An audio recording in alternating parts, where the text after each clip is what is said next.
अगर आप चाहते हैं भोजपुरी हिट सॉन्ग सबसे पहले आप तक पहुंचे, तो लवली वीडियो चैनल को जरूर सब्सक्राइब करें और साथ में बेल आइकन को दबाना ना भूलें।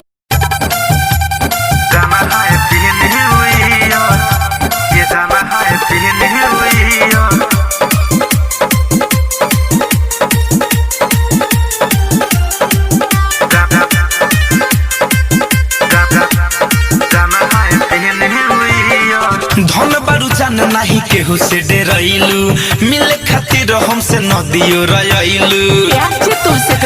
अरे धन बारू जान नहीं केहू से डेरैलू, मिले खातिर हमसे नदियो रयलू।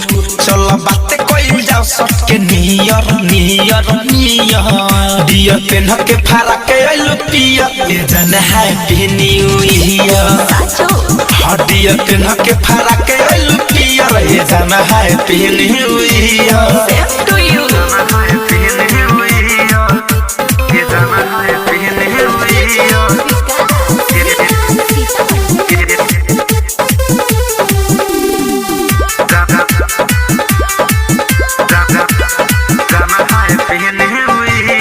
नया साल में नया ग्रीटिंग करत रहे तो से वेटिंग रे, हमरो मन में रहे हर बहरी कौन होई तोहर सेटिंग रे।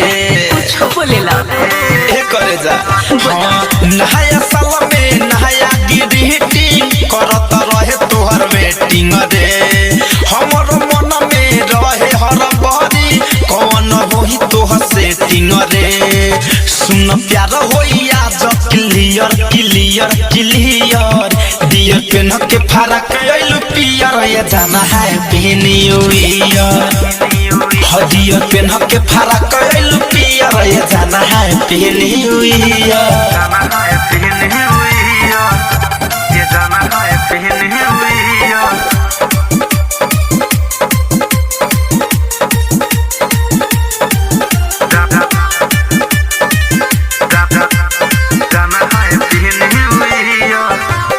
जाके सखी से नहीं बतई हो दिल के कवनो बात हो, संतोष तिवारी धड़कन धनंजय छोड़ी है ना कबो साथ हो।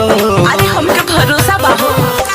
हाँ हाँ जाके सखी से नहीं बतई हो दिल के कवनो बात हो, संतोष तिवारी धड़कन धनंजय छोड़ी है ना कबो साथ हो।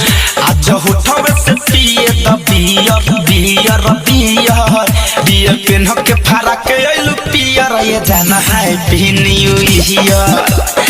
हडिया पेन के फारा के आइलू पियर, ये जाना happy new year. RCM music new app अभी डाउनलोड कीजिए हमारे गूगल प्ले स्टोर से और पाए भोजपुरी लोकगीतों का एक से बढ़कर एक ऑडियो वीडियो सॉन्ग बिल्कुल मुफ्त।